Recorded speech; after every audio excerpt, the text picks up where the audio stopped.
അസുരവിത്ത് എന്ന നോവലിൻ്റെ 56-ാം ഭാഗമാണ് നിങ്ങളിന്ന് വായിച്ചു കേൾക്കാൻ പോകുന്നത്. സ്കിപ്പ് ചെയ്യാതെ മുഴുവനായും കേൾക്കാൻ എല്ലാവരും ശ്രമിക്കുമല്ലോ.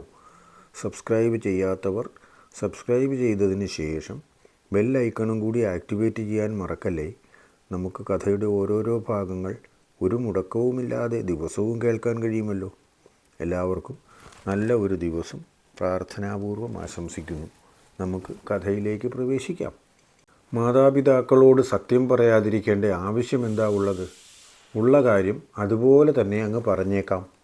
ഏതായാലും ഒളിച്ചു വെച്ചതുകൊണ്ട് കാര്യമായി മെച്ചമൊന്നുമുണ്ടെന്ന് തോന്നുന്നില്ല. എന്നെങ്കിലും അവർ അറിയണമല്ലോ. അതൊരു നിമിഷം നേരത്തെ ആയാൽ അത്രയും നല്ലത്. എനിക്കിപ്പോൾ ചാച്ചനോടും അമ്മയോടും നുണ പറയേണ്ട ഒരു ആവശ്യവുമില്ല.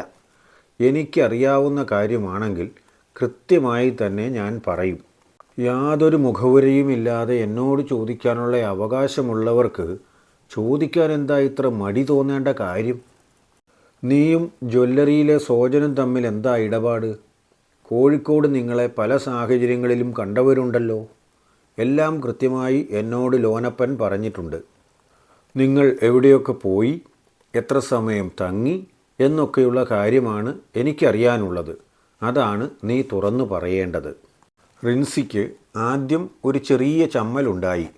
എന്നാലും ഈ സമയത്ത് താൻ ചമ്മി നിന്നാൽ കാര്യങ്ങളെല്ലാം തനിക്കെതിരെ തിരിയുമെന്ന് അവൾക്ക് വ്യക്തമായി. മാത്രവുമല്ല, എല്ലാ കുറ്റങ്ങളും സോജൻ ചേട്ടൻ്റെ മുകളിലേക്ക് വെച്ചു കൊടുത്താൽ അത് അങ്ങേരോട് ചെയ്യുന്ന കൊടും പാതകമായി പോകും. ഞാനും സോജൻ ചേട്ടനും തമ്മിൽ സ്നേഹത്തിലാണ്, ഒരുമിച്ച് ജീവിക്കാൻ തീരുമാനിച്ചതുമാണ്. ഇത്രയും കാലമായിട്ടും അത് പറയേണ്ട സാഹചര്യം ആകാത്തതുകൊണ്ട് ഞാൻ ഈ വീട്ടിൽ പറഞ്ഞില്ല എന്നേ ഉള്ളൂ. ഒളിച്ചു വയ്ക്കേണ്ട കാര്യമൊന്നുമില്ല. ഇവിടെ പറഞ്ഞിട്ട് മാത്രമേ ഞങ്ങൾ ഒരുമിച്ച് ഒരു ജീവിതം ആഗ്രഹിക്കുന്നുള്ളൂ. അതും നിങ്ങളുടെ സമ്മതത്തോടെ തന്നെ. അപ്പോൾ ലോനപ്പൻ പറഞ്ഞത് ശരി തന്നെയാണ്. ഇത്ര നേരവും വിചാരിച്ചത് അവൻ ചെറുപ്പം മുതലേ പറയാറുള്ളത് പോലെ ഒരു നുണ പറഞ്ഞതാണ് എന്നാണ്. കാര്യം കാണാൻ അത്തരം നുണകളൊക്കെ പറയുക അവൻ്റെ ചെറുപ്പം മുതലേ ഉള്ള സ്വഭാവമാണ്. അവൻ അങ്ങനെ സത്യം പറഞ്ഞതായി ആദ്യമായി അറിഞ്ഞു. ഞങ്ങൾ സമ്മതിക്കുന്നില്ല എങ്കിലോ? കഞ്ഞി കുടിക്കാൻ പോലും വകയില്ലാത്ത ആ കുടുംബത്തിലേക്ക് ഞാൻ എൻ്റെ മകളെ സമ്മതത്തോടെ പറഞ്ഞയക്കണം എന്ന് പറഞ്ഞാൽ നടപ്പില്ല മോളെ. ഏതായാലും ഞാൻ ജീവനോടെ ഉള്ളപ്പോൾ ആ കാര്യം നടക്കില്ല. മരിച്ചു കഴിഞ്ഞ് പിന്നെ ആര് എന്ത് ചെയ്താലും എനിക്കെന്താ കുഴപ്പം? അതിനുവേണ്ടി നീ വെള്ളം വെച്ചിട്ടുണ്ടെങ്കിൽ അത് വാങ്ങിവെക്കലേ നടക്കുകയുള്ളൂ. ഇപ്പോൾ അവൻ കുടുംബച്ചെലവ് നടത്തുന്നത് എൻ്റെ ജ്വല്ലറിയിൽ നിന്ന് ശമ്പളം വാങ്ങിച്ചിട്ടല്ലേ? നാളെ മുതൽ അതും എനിക്കൊന്ന് കാണണം. ജ്വല്ലറിയിൽ നിന്ന് നാളെ പറഞ്ഞു വിട്ടാൽ അവൻ കുറച്ച് വിഷമിക്കും. അവൻ വിഷമിക്കണം. ആരും ജനിക്കുന്നതോ ജീവിക്കുന്നതോ ആരുടെയും ജ്വല്ലറി കണ്ടിട്ടൊന്നുമല്ല. ചാച്ചൻ പോലും വളരെ കുറച്ച് വർഷം മുമ്പ് വരെ ജ്വല്ലറിയിൽ നിന്നുള്ള വരുമാനത്തെപ്പറ്റി ചിന്തിച്ചിരുന്നേയില്ലല്ലോ. ഈ ജ്വല്ലറി തുടങ്ങാൻ പോലും പേടിയായിരുന്നില്ലേ? എന്നാൽ ഇപ്പോൾ ജ്വല്ലറിയിൽ നിന്നല്ലേ പ്രധാന വരുമാനം. അന്ന് വിചാരിച്ചില്ലേ ചാരായം ബിസിനസ് നിന്നാൽ വരുമാനം നിന്നുപോകുമെന്ന്? അതോർത്ത് കുറച്ച് ദിവസം വിഷമിച്ച് നടന്നതല്ലേ. അതൊക്കെ ഞാനും ഓർക്കുന്നുണ്ട്. ഒന്നു പോയാൽ മറ്റൊന്നുണ്ടാകും, അത് യാതൊരു സംശയവുമില്ല. ചാച്ചൻ്റെ കാര്യത്തിലായാലും ചേട്ടൻ്റെ കാര്യത്തിലായാലും ജ്വല്ലറിയിൽ നിന്ന് പിരിച്ചുവിട്ട് തോൽപ്പിക്കാം എന്നൊന്നും വിചാരിക്കണമെന്നില്ല. ഇവളുടെ പ്രസംഗം കേട്ടുകൊണ്ടിരിക്കാൻ തൻ്റെ ക്ഷമ അനുവദിക്കുന്നില്ല. എന്നാൽ എന്തെങ്കിലും ചെയ്യാമെന്ന് വിചാരിച്ചാൽ കുട്ടിയല്ലല്ലോ. ആയിരുന്നെങ്കിൽ അവളുടെ മേത്ത് എപ്പോൾ തൻ്റെ കൈ വീണു എന്ന് ചോദിച്ചാൽ മതിയായിരുന്നു. തന്നെയുമല്ല, അവൾക്കെന്തെങ്കിലും കടുങ്കൈ ചെയ്യാൻ തോന്നിയാലോ? അത് തനിക്ക് തീരാ നഷ്ടമാവുകയും ചെയ്യും. ഏതായാലും മുൻപേ ആലോചിച്ച് തീരുമാനിച്ച കാര്യം തന്നെ ചെയ്യാം. നിന്റെ തീരുമാനം അതാണെങ്കിൽ എനിക്കും ഉണ്ട് ചില തീരുമാനങ്ങൾ. ഞാൻ തീരുമാനിച്ചാൽ അത് നടപ്പിലാക്കാനും എനിക്കറിയാം. ഇന്നോളം ഞാൻ നടപ്പിലാക്കിയിട്ടുമുണ്ട്. അത് നിന്നോട് പറയാതെ തന്നെ നിനക്കറിയാമല്ലോ. ഇനി മുതൽ നിന്റെ പഠിപ്പ് വീട്ടിനകത്തു നിന്ന് മതി. പുറത്തേക്ക് ഇറങ്ങിപ്പോകരുത് നീ, പറഞ്ഞേക്കാം. എങ്ങനെ കോളേജിൽ പോകുമെന്നും നീ എങ്ങനെ അവനെ കാണും എന്നും എനിക്കൊന്ന് അറിയണം. വീട് ജയിലാക്കി എനിക്ക് ജയിൽവാസം വിധിക്കുകയാണ് ചാച്ചൻ അല്ലേ?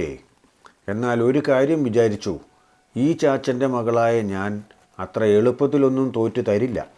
അങ്ങനെയൊന്നും കീഴടങ്ങുന്ന ചോരയല്ല നിങ്ങൾ തന്നെ എനിക്ക് തന്നത്. പിന്നെ നിങ്ങൾ വിചാരിക്കുന്ന വിവാഹമുണ്ടല്ലോ, കൂട്ടുകാരൻ പണക്കാരൻ്റെ മകനുമായിട്ടുള്ളത്, എൻ്റെ സമ്മതമില്ലാതെ ജീവനോടെ എൻ്റെ ശരീരത്തിൽ താലി കെട്ടാൻ ഒരുത്തനെയും ഞാൻ സമ്മതിക്കില്ല. എൻ്റെ ശവശരീരത്തിൽ കെട്ടാൻ പറ്റിയേക്കും. അത് മതിയെങ്കിൽ എന്നെ ഇവിടെ ജയിലിലാക്കിക്കൂ.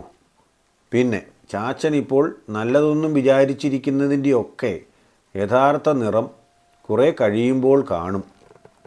നിനക്കിവിടെ ജയിൽവാസമൊന്നുമല്ല ഞാൻ വിധിക്കുന്നത്. ഇനി മുതൽ നീ കോളേജിൽ പോകേണ്ട. ഞങ്ങളുടെ കൂടെയല്ലാതെ ഒരു കാരണവശാലും വീടിന് പുറത്തിറങ്ങുകയും വേണ്ട. നീ എന്തൊക്കെ ചെയ്യണമെന്നും ചെയ്യണ്ട എന്നും ഞങ്ങൾ തീരുമാനിക്കും. നിനക്ക് മനമാറ്റം വരും, എനിക്കറിയാം. നിന്നേക്കാൾ കൊടി കെട്ടിയവർ വരെ പറഞ്ഞ വഴിക്ക് വന്നിട്ടുണ്ട്. മനസ്സ് മാറി ഞാൻ പറയുന്നത് പോലെ ചെയ്യാൻ കഴിയുന്ന സമയം വരുമ്പോൾ നിന്നെ ഞാൻ സ്വതന്ത്രമായി പുറത്തിറങ്ങാൻ അനുവദിക്കും. അതുവരെ നീ എന്തൊക്കെ പറഞ്ഞാലും എത്ര കരഞ്ഞാലും എന്തൊക്കെ പ്രശ്നമുണ്ടാക്കിയാലും ശരി, നിന്നെ വീടിന് പുറത്തേക്ക് ഇറങ്ങാൻ ഞാൻ വിടില്ല. നീയും അവനും തമ്മിൽ എങ്ങനെ കാണുമെന്നുമൊക്കെ എനിക്കൊന്നറിയണം. ഞാൻ ചാച്ചനോട് കരഞ്ഞ് കാലു പിടിക്കുന്നൊന്നുമില്ല. എന്നെ കോളേജിൽ വിടാൻ അപേക്ഷിക്കുന്നതുമില്ല. ഞാൻ പറഞ്ഞിട്ടല്ലല്ലോ കോളേജിൽ വിട്ടത്. നിങ്ങൾ തീരുമാനിച്ചു, എന്നെ കോളേജിൽ വിട്ടു. ഇപ്പോൾ പോകണ്ട എന്ന് തീരുമാനിക്കുന്നതും നിങ്ങൾ തന്നെ. അതുപോലെ ഞാൻ പറയാതെ തന്നെ കോളേജിൽ വിടുന്നത് നിർത്തുകയും ചെയ്തു. അത്ര മാത്രമേ ഞാൻ വിചാരിക്കുന്നുള്ളൂ. ഇനി ഞാൻ വീടിന് പുറത്തിറങ്ങാതെ കാവൽ നിൽക്കുന്നത് ചാച്ചൻ തന്നെയാണെങ്കിൽ ജ്വല്ലറിയും ഫിനാൻസും ഒക്കെ ആര് നോക്കും? വലിയ ഗീർവാണം പറഞ്ഞപ്പോഴൊന്നും ആ കാര്യത്തെപ്പറ്റി ചിന്തിച്ചില്ല. തന്നേക്കാൾ മനസ്സംയമനത്തോടുകൂടി കാര്യങ്ങൾ കേൾക്കുന്നത് മകളാണെന്ന് ചെറിയാച്ചന് തോന്നി. അവൾക്ക് സങ്കടമോ ദേഷ്യമോ ഒന്നും വരുന്നില്ല. സാധാരണഗതിയിൽ ഇത്രയൊക്കെ പറയുമ്പോൾ ഇനിയെന്താകും എന്നുള്ള ആകാംക്ഷയെങ്കിലും മനസ്സിൽ വേണ്ടതല്ലേ? അങ്ങനെ ഒന്നും അവൾക്ക് തോന്നുന്നേയില്ലല്ലോ. ഇവർ തമ്മിൽ എന്തെങ്കിലും ധാരണകൾ ഉണ്ടായിരിക്കുമോ? വരാൻ പോകുന്ന സാഹചര്യം മുന്നിൽ കണ്ട് ഇങ്ങനെയൊക്കെ ആയിരിക്കും വരിക എന്നത് കണക്കുകൂട്ടൽ കാണുമല്ലോ. അങ്ങനെ ഒരു തോന്നലൊന്നും മനസ്സിലുള്ളതായിട്ട് പോലും മുഖം കണ്ടിട്ട് മനസ്സിലാക്കാൻ കഴിയുന്നില്ല. പറഞ്ഞിട്ട് കാര്യമില്ല. തൻ്റെ സ്വഭാവം അതുപടി കിട്ടിയിരിക്കുന്നത് അവൾക്കാണെന്ന് തോന്നുന്നു. അതുതന്നെയാണ് ഇത്ര തൻ്റെ ഇടത്തിൻ്റെ കാരണവും. അതിനുള്ള മാർഗമൊക്കെ ഞാൻ കണ്ടെത്തിക്കൊള്ളാം. നീ അതൊന്നും ഓർത്ത് വിഷമിക്കേണ്ട. നീ ഇപ്പോൾ തൽക്കാലം ഞാൻ പറയുന്നത് അങ്ങ് അനുസരിച്ചാൽ മതി. നീ പറഞ്ഞിട്ടല്ലല്ലോ ഇത്രയും കാലം ഞാൻ എൻ്റെ ഓരോ പ്രസ്ഥാനങ്ങളും കൊണ്ടു നടന്നത്. എത്രയും പെട്ടെന്ന് നീ തീരുമാനം മാറ്റാൻ തയ്യാറായിക്കൂ. നിൻ്റെ തീരുമാനത്തിന് എന്ന് മാറ്റം വരുന്നുവോ അതിനിപ്പുറം നിനക്ക് മോചനം ഉണ്ടാവില്ല. ഇനി അത് വീണ്ടും പറയേണ്ട ആവശ്യമില്ല, ഞാൻ പറയുന്നുമില്ല. അങ്ങനെ അന്ന് മുതൽ റിൻസി വീട്ടുതടങ്കലിലായി. റിൻസി വീടിന് പുറത്തേക്ക് ഇറങ്ങാതിരിക്കാനും ഫോൺ ചെയ്യാതിരിക്കാനുമെല്ലാം ഉത്തരവാദിത്വം ഏൽപ്പിച്ചിരുന്നത് അക്കാമ്മയെയാണ്. ഫോണിന് ലോക്ക് പിറ്റേ ദിവസം തന്നെ സ്ഥാപിച്ചു. ഒരു കാരണവശാലും മാതൃത്വത്തിൻ്റേതായ യാതൊരു തരത്തിലുള്ള വിട്ടുവീഴ്ചകളും അവൾക്ക് ചെയ്യരുത് എന്ന് കർശനമായി അയാൾ നിർദ്ദേശിച്ചിരുന്നു. ഇപ്പോൾ ശരിക്കും ചെകുത്താനും കടലിനും നടുവിലായത് അക്കാമ്മയാണ്. രണ്ടുപേരും തനിക്ക് വേണ്ടപ്പെട്ടവരാണ്, പ്രിയപ്പെട്ടവരുമാണ്. ഒരാളെ ദുഃഖിപ്പിച്ചിട്ട് മറ്റൊരാളെ സന്തോഷിപ്പിക്കുവാൻ തനിക്ക് കഴിയില്ല. എന്നാൽ ഇപ്പോൾ താൻ ഭർത്താവ് പറയുന്നതനുസരിക്കാൻ നിർബന്ധിതയായിരിക്കുകയാണ്. തൻ്റെ മകളുടെ ദുഃഖം കാണാൻ മാത്രം. അവൾ ആഗ്രഹിച്ച ജീവിതം സന്തോഷകരമായി നയിക്കുന്നതിന് എന്തിന് ഈ പിടിവാശി എന്നാണ് അവർക്ക് മനസ്സിലാവാത്തത്. അവൾ ആഗ്രഹിക്കാത്ത ഒരു ബന്ധത്തിലേക്ക് നിർബന്ധിച്ച് തള്ളി അവളെ കയറ്റി വിട്ടിട്ട് ഇവർക്ക് എന്ത് നേട്ടം കിട്ടാനാണ്? അവളുടെ ജീവിതം അവിടെ ദുരിതപൂർണമാണെങ്കിൽ എന്നും സങ്കടമല്ലേ ബാക്കിയുണ്ടാവുകയുള്ളൂ. താനിപ്പോൾ എന്ത് പറഞ്ഞിട്ടും കാര്യമില്ല. ഇച്ചായൻ പറയുന്നത് അനുസരിക്കാതിരിക്കാൻ തനിക്ക് കഴിയുകയുമില്ല. പിറ്റേ ദിവസം തന്നെ ജ്വല്ലറിയിലെ മാനേജർ സ്ഥാനത്ത് നിന്നും സോജനെ പറഞ്ഞു വിടാൻ തീരുമാനിച്ചു. യാതൊരു കാരണവും കാണിക്കാതെ അങ്ങനെ ഒരാളെ ഒഴിവാക്കാൻ കഴിയില്ലല്ലോ. അതിനായി ചെറിയാച്ചൻ കണ്ടുപിടിച്ച വഴി കഴിഞ്ഞ മാസം കച്ചവടം കുറവായിരുന്നു എന്നതാണ്. അതുകൊണ്ട് മാനേജർ സ്ഥാനത്ത് നിന്നും മാറ്റുന്നു. എന്നിട്ട് സെയിൽസ്മാൻ്റെ സ്ഥാനത്തേക്ക് പ്രൊമോട്ട് ചെയ്യാനാണ് ആദ്യം തീരുമാനിച്ചത്. അങ്ങനെ ഒരവസ്ഥയിൽ മിക്കവാറും അവൻ ഇവിടെ തന്നെ നിൽക്കാൻ സാധ്യതയില്ല. അങ്ങനെ പോവുകയാണെങ്കിൽ പിന്നെ ആരുടെയും മുമ്പിൽ മറുപടി പറയേണ്ട ആവശ്യമില്ലല്ലോ. ആ കാര്യം പറഞ്ഞപ്പോഴേ സോജന് കാര്യം മനസ്സിലായി. കഴിഞ്ഞ മാസം എല്ലായിടത്തും കച്ചവടം കുറവായിരുന്നല്ലോ. അതുകൊണ്ട് ആ കുറവിൻ്റെ ന്യായം എൻ്റെ പ്രൊമോഷന് വേണ്ടി പറയണ്ട. മൊത്തത്തിലുള്ള കുറവാണ്, നമുക്ക് ബാധിക്കാതിരിക്കില്ല. പകരം മറ്റൊരാളായിരുന്നെങ്കിലും കഴിഞ്ഞ മാസം ഇത്രയൊക്കെ തന്നെയേ ചെയ്യാൻ കഴിയുകയുണ്ടായിരുന്നുള്ളൂ. അതൊന്നുമല്ല യഥാർത്ഥ കാരണം. ഇതിന് കാരണം വേറെയാണ് എന്നെനിക്കറിയാം. അത് ഞാൻ ഇവിടെ ആരോടും പറയുന്നുമില്ല. ഒരു ജോലി ഉണ്ടായിരുന്നിടത്ത് നിന്ന് ദിവസങ്ങളോളം നിർബന്ധിച്ച് എന്നെ ഇങ്ങോട്ട് കൊണ്ടുവന്നതാണ് എന്ന കാര്യം ഓർത്തിരുന്നാൽ നല്ലത്. നിർബന്ധിച്ചു കൊണ്ടുവന്നതാണെങ്കിൽ അന്ന് മുതൽ തന്നെ അവിടെ കിട്ടിക്കൊണ്ടിരുന്നതിനേക്കാൾ വളരെ കൂടിയ പ്രതിഫലത്തിലാണ് ഇത്രനാളും നീ ജോലി ചെയ്തത്. അതും സർവ്വ സ്വാതന്ത്ര്യത്തോടെ. കിട്ടിയ സ്വാതന്ത്ര്യം ദുരുപയോഗം ചെയ്യുന്നു എന്ന് തോന്നിയതുകൊണ്ടാണ് ഇപ്പോൾ എത്രയും വേഗം ഒഴിവാക്കാൻ വിചാരിക്കുന്നത് എന്ന് ഞാൻ പറഞ്ഞിട്ടില്ല.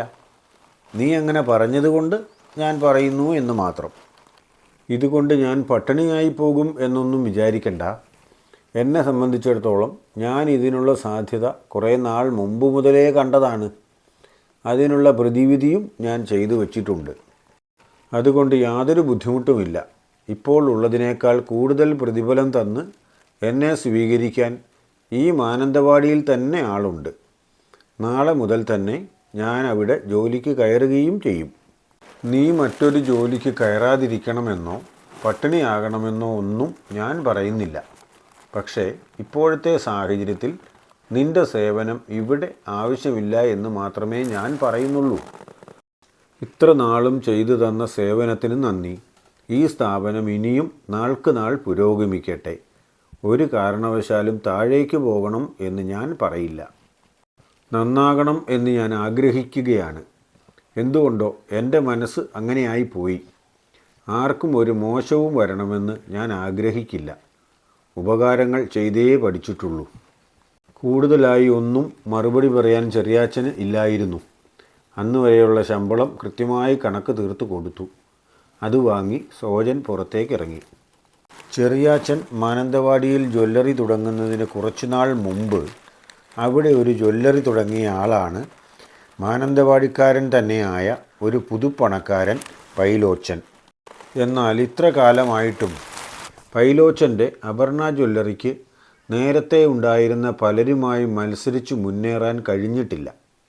മത്സരത്തിലെന്നും പിന്നോട്ട് നിൽക്കാനായിരുന്നു അപർണ ജ്വല്ലറിയുടെ വിധി. മാത്രവുമല്ല, അവർ സ്വർണ്ണാഭരണങ്ങൾ വാങ്ങിക്കൊണ്ടിരുന്നതും അല്പം കൂടിയ വിലയ്ക്കാണ്. അതും അവരുടെ ലാഭത്തെ വിപരീതമായി ബാധിച്ചു. നല്ല കഴിവുള്ള തന്ത്രശാലിയായ ഒരാളുടെ സേവനം അപർണ ജ്വല്ലറിക്ക് അത്യാവശ്യമാണ്. ആ സ്ഥാപനത്തിൻ്റെ ഉടമ നാളുകളായി സോജൻ്റെ പിന്നാലെ നടക്കുന്നതാണ്. ഇവിടെ നിന്നും മതിയാക്കി അങ്ങോട്ട് ചെല്ലാൻ പറഞ്ഞുകൊണ്ട് ഇവിടെ ലഭിക്കുന്നതിനേക്കാൾ വളരെ കൂടിയ പ്രതിഫലവും പറഞ്ഞു വെച്ചു.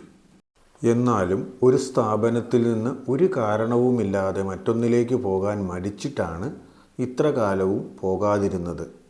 എന്നാൽ ഇവിടെ നിന്നും പിരിച്ചുവിടപ്പെടാൻ സാധ്യതയുണ്ട് എന്ന് കണ്ടപ്പോൾ അയാളെ കണ്ട് സോജൻ വിവരം പറഞ്ഞു. അയാൾക്ക് വളരെ സന്തോഷമായി. എന്നാണ് വരുന്നതെങ്കിലും ആ മാസം മുഴുവനും ഉള്ള ശമ്പളം തന്നുകൊണ്ട് സ്വീകരിക്കാൻ തയ്യാറാണ് എന്ന് അയാൾ പറഞ്ഞു. സോജൻ ഇവിടെ നിന്നിറങ്ങി നേരെ പോയത് അപർണ ജ്വല്ലറിയിലേക്കാണ്. അതായിരുന്നു ആ സ്ഥാപനത്തിൻ്റെ പേര്. സോജൻ്റെ മാത്രം പരിചയത്തിലും സ്വാധീനത്തിലുമുള്ള കുറേയേറെ ഉപഭോക്താക്കൾ ഉണ്ടായിരുന്നു. സ്വർണ്ണാഭരണങ്ങൾ വാങ്ങുന്നവർ അവരെല്ലാവരും തന്നെ എല്ലാ വിശേഷ അവസരങ്ങളിലും സ്വർണ്ണാഭരണങ്ങൾ വാങ്ങുന്നവരാണ്.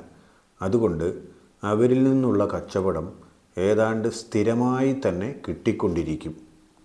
ഇവിടെ നിന്നും പോയതിൻ്റെ പിറ്റേ ദിവസം തന്നെ സ്ഥിരം കസ്റ്റമേഴ്സിനെ വിളിച്ച് തൻ്റെ കൂടി ഓഹരിയിൽ മാനന്തവാടിയിൽ പുതിയ ജ്വല്ലറി തുടങ്ങിയതായി അറിയിച്ചു. പുതിയതായി തുടങ്ങിയതല്ല, നിലവിലുണ്ടായിരുന്നതിൻ്റെ ഓഹരി വാങ്ങിയതാണ് എന്നാണ് പറഞ്ഞത്. അതുകൊണ്ട് ഇപ്പോൾ അതിൻ്റെ ഉടമ കൂടിയാണ് താൻ. സോജൻ ജ്വല്ലറിയിൽ നിന്ന് പോയതിൻ്റെ ആദ്യത്തെ വിഷമം ശനിയാഴ്ചയാണ് അനുഭവിച്ചത്. സ്വർണ്ണാഭരണങ്ങൾ വാങ്ങുന്നത് ഇത്രകാലവും സോജനായിരുന്നു. പണമയക്കുന്ന അക്കൗണ്ട് നമ്പർ മാത്രമേ ചെറിയാച്ചന് പരിചയമുണ്ടായിരുന്നുള്ളൂ. ഇനി അവിടെ പോയി പരിചയപ്പെട്ട് വാങ്ങണം എന്നത് ഒരു വിഷമമായിരുന്നു. അതിന് സഹായിക്കാനും ലോനപ്പൻ ഉണ്ടായിരുന്നു. സഹായിച്ച് അവസാനം ചെറിയാച്ചനെ തന്നെ വിഴുങ്ങുമോ? കഥ വായിക്കുകയും കേൾക്കുകയും ചെയ്യുമ്പോൾ നിങ്ങൾക്ക് തോന്നുന്ന അഭിപ്രായങ്ങളും നിർദ്ദേശങ്ങളും കമൻ്റായി രേഖപ്പെടുത്തണേ. ഇഷ്ടമായെങ്കിൽ കൂട്ടുകാർക്കും വേണ്ടപ്പെട്ടവർക്കുമൊക്കെ ഒന്ന് ഷെയർ ചെയ്ത് കൊടുത്താൽ അവർക്ക് കൂടി വായിക്കാനുള്ള ഒരു അവസരമാകുമല്ലോ. കഥയുടെ അടുത്ത ഭാഗം നാളെ തന്നെ പോസ്റ്റ് ചെയ്യും. സാധാരണ പോലെ ഉച്ചതിരിഞ്ഞ് 2:30 തന്നെ. എല്ലാവർക്കും നല്ലത് വരാനായി പ്രാർത്ഥിക്കുന്നു. ഓക്കെ.